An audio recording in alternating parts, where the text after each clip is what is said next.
Otu ọrụ akpọrọ Institute na-ahụ maka udo ya na idozi esemokwu na njikọ aka n'ọrụ onye na-anọchite anya Idemmili North ya na South n'ụlọ nnọchite anya etiti bụ Honorable Uchenna Okafor chịkọbara ihe mmereme ịgbazi ndị mmadụ ihe dị iche iche ha kwesịrị ma banyere mgbanwe nke ọnọdụ ihu igwe. Ka anyị sonyere Ifunanya Nwankwọ maka akụkọ ahụ n'uju.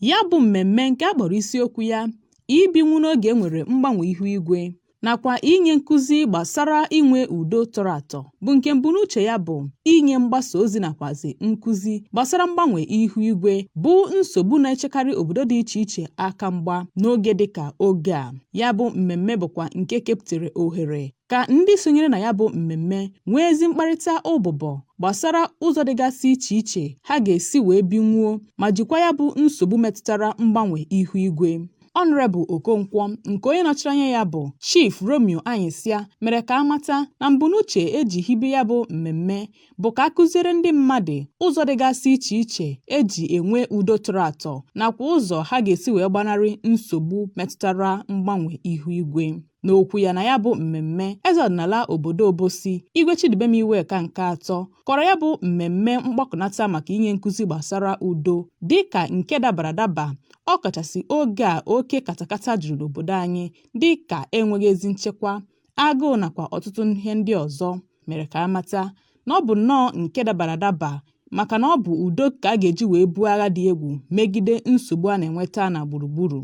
N'okwu ya, onye kwuru okwu pụrụ iche ma bụrụkwa Deputy Director nke ya bụ ngalaba na-afụ maka udo nakwa ikpezi okwu Maazị Chukwuemeka Mba kwuru okwu n'isiokwu akpọrọ ibinwu na kansụl Idemmili North na South nakwa gburugburu ya gụpụtagasịrị mgbanwe ihu igwe a na-enwetagasị na gburugburu nke na-emetụta usoro ibi ndụ ndị mmadụ, gwazienu onye ma onye ọbụla ka akpachapụ anya maka akparamagwa ha na-akpagasị na gburugburu n'ihi na akparamagwa ọbụla bụ nke na-emetụta gburugburu ha. N'okwu ya, eze ọdịnala obodo Ojoto Igwe Gerald Mbamalụ, onye Chief Anyịsịa nọchitere anya ya, President General obodo Idani Injinia Paul Okoye nakwa onye ji okwu ya agba izu Oriakụ Amaka Ụzọdịmma kọrọ ya bụ mmemme dịka nke dabara adaba ma bụrụ nke ga-enweta mgbanwe nye usoro ndị mmadụ si ebigasị ndụ n'ime ime obodo ha dịga iche iche. Ha tụkwaziri Honorable Okonkwo maka ichepụta ya bụ agadaga amụma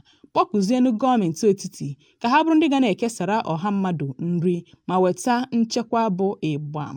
Ndị isi hibere ya bụ mmemme nke gụnyere Oriakụ Kubura Shedu Chukwubike Okoye nakwazi Deborah Ogbeka kọwaziri ya bụ mmemme dị ka otu n'agadaga mmemme dịgasị iche iche Honorable Okonkwo na-achịkọba nye nkụzi nye ndị bi n'ime ime obodo n'ụzọ dịgasị iche iche ha ga-agbaso iji wee nweta gburugburu gbukpoo na oyoyo. Gwazianụ ndị eji okwu ha agba izu ka ha were ya bụ mmụta ha nwere wedaa n'ime ime obodo ha dịga iche iche ma kwe nkwa ijigidesi ya bụ amụma aka ike. Inyefezi asambo nye ndị niile bịara ya bụ mmemme bụ nke pụtara ihe na ya bụ mmemme dọtara ndị President General obodo dịgasị iche iche dị na Idemmili North and South Constituency. Ifunanya Nwankwọ n'akụkọ ụwa ABS.